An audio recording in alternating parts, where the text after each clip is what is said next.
Kini nga tong ebanghelyo usa ni sa mga common kaayo nga ebanghelyo nga atong mabati. Gani do na gid ni mga kanta ani nga ato sang sigihag balik-balik og kanta. Pero usahay kung dili man kanunay, mausad ni pirmi natong supakon. Si Kristo nagsugo nato nga kinahanglan mahimo gitang asin sa katawhan. Kanang asin di ay dunay panahon nga mawad-an sa nasiyang kaparat. Nang wa nay parat ba? Nya unsa man ang asin? Unsa man ang asin? Oh, tigtimpla. Kana bang tig palami? Unsa to'y tawagan nas in English ng tigpalami? Unsa tanang kana bang kay bawo kung sa exam di man ko manluluto gon. Unsa na? Seasoning. O kana de, seasoning. O ana, mao na siya ang tigpalami. Unya wa nay kaparat ang asin, nya imong ibutang sa imong linuto, oy mo kulima imong naong oy. Unsa man ni? Di man din ni asin, bas man din ni. Ang bas puti man na man bas nga puti. Or unsa man ni? Tawas man din ni. Ana, puti man gyapon na.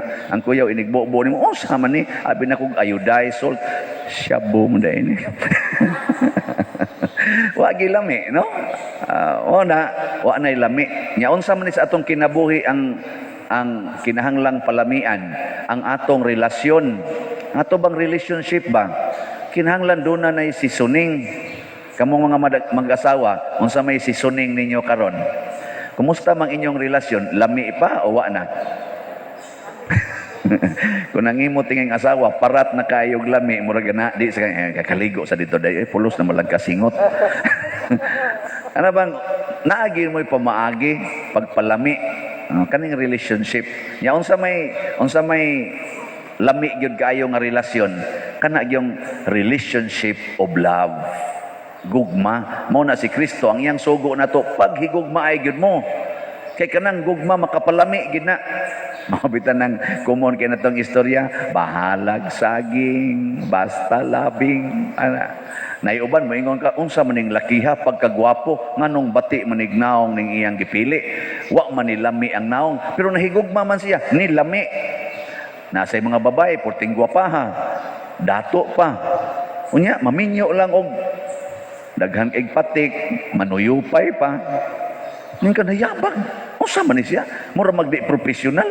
Oh, nahigugma man siya. Lami gyud tong kinabuhi.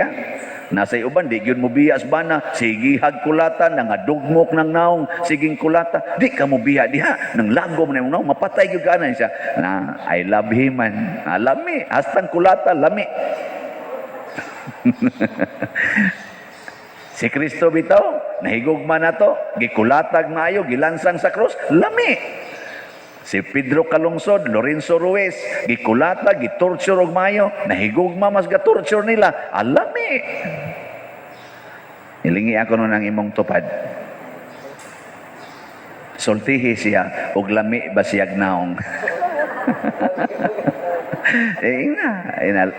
Lami ba o way lami? Kanang kasigig libak nimo, kanang wa mahigugma nimo, ikakita nimo sa naong way lami oy. Kana sa mga nangutang, adi gyud mo bayad. Wa man na mahigugma siyang giutangan, wa gyud lami tanawon ang naong. Magsige lang kag ingon bagag naong ay. Labi nagmusimba, mutupad pa gyud nimo, simba-simba biyan anima, bagag naong. Pero kusog kay mo bayad sa utang. Kusog kay mo bayad, di gyud mo pakyas, ganahan kay ka magtan-aw sa naong. Ano? Kumusta mang naong anirong nagwali? Lami o way lami? Na gugma lagi. Love. Ang bana nga nahigugma sa asawa, lamian ginang asawa sa ilang relasyon. Ang mga ginikanan nga nahigugma sa mga anak, lami kaayo ang anak. Lamian kay sila, ganahan kay silang muulig balay. Pero wa gay mo maghigugmaay, bisag nindot kayo inyong balay, wa gi lami iulig balay. No? Kita din sa simbahan o wa sa ta maghigugmaay ga isigil lang ta din higlinibakay wa gyud lami isimba. Bisan pag nindot kini atong simbahan na porting stained glass ay murag nabulit sa stained glass sa atong simbahan. Nindot kay tan-awon ato lingkuranan, nindot na kay tan-awon na pultahan pa nato. Daghan na kay magsigig pa picture diha kay nindot kuno kayo. Ako na lang gyud wa makapa-picture pa diha. Pero og nagsigi na ta din higlinibakay, nga sige na ta din higaway, wa ginilami ining lugar. Gugma, gugma. Mabda na ang uban, maingon ako, padir, gibugatan, gikuha niya akong pamilya, akong tubag, higugma alang. Unsaon man akong anak, padir, sige naman igsuyop, higugma alang. Di ka kamong mahigugmag manuyupay. Sige. Kamo, naghigugmaay mo rin sa inyong balay. Sige, tubag. Sa inyong mga silingan, naghigugmaay mo. Kamu bahala diya. Kay kana kunong asin nga wa nay kaparat, tunob-tunoban na lang. Tunob-tunoban, wa nay bili. Kana bitang bana nga wa na mahigugma sa asawa, ang asawa tunob-tunoban na lang. Ilisan lag maid, ilisan lag GRO. No? Kana sang asawa nga wa na mahigugmas bana, iya na lang sa nang tunob-tunoban. Usahay, ilisan o pare. Okay, ang pare, may mamuhigugma, buutan man. Adto na lang siya magsig-serve sa simbahan. Nakaroon, unsa mo sa ding kahayag? Kamo ang kahayag sa katawhan. Di jud kuno ibutang ang para kana nitong suga ato mga suga di aman diri. Dili kuno ibutang aris ilawom. Ang kahayag itungtong Diyos tungtunganan aron mo danag. Unsa man ang kahayag? Ang kahayag mao nay maghatag natog paglaom, maghatag nato og kalipay og inspiration. Mao bitang inigngit-ngit, murag tubla wa nay paglaom kay ngit-ngit. Pero inigsidlak, ay salamat in taon makapadayon kog trabaho. Ano? Mao na ang kahayag. Nya unsa may kahayag sa tong kinabuhi? Nga maghatag natog kalipay, kalig-on, makahatag natog inspiration, way lain kana gyung kamatuoran. Truth. Mo nang niingon si Kristo, I am the way, the truth. Tighatag gid siya og paglaom. Ang truth mao sa atong guide aron ta munindot ang relasyon. Bisan pag maghigugmaay ta, magsigitag I love you very much. Unya namakak ka, magguba gid ang inyong gugma, matagbakak na imong himuon. Pananglitan, ang uyab, manag-uyab ba? Unsa may kamatuoran silang kinabuhi? Minyo sila o dili? Mag-sex sila o dili? Mag-sex sila, namakak. Tanawa, inighuman nilag sex, managminghoy ang naong. Labi na gyud magsuka-suka ng babae. Kulba, wa nay lami. Wa nay paglaom. Usay magsipag, ang uban maghikog pag yun. Nga naman, kay wa man magpuyo sa kamatuoran. Ang pari, unsa man ko, mga sawa, dili. Hapit na. Sige na mirog propose nga ma-optional ang silibasi, ma-approve lanim. Kaya para bagyod, wapag ukoy sa isinta. Uy, dili, oy.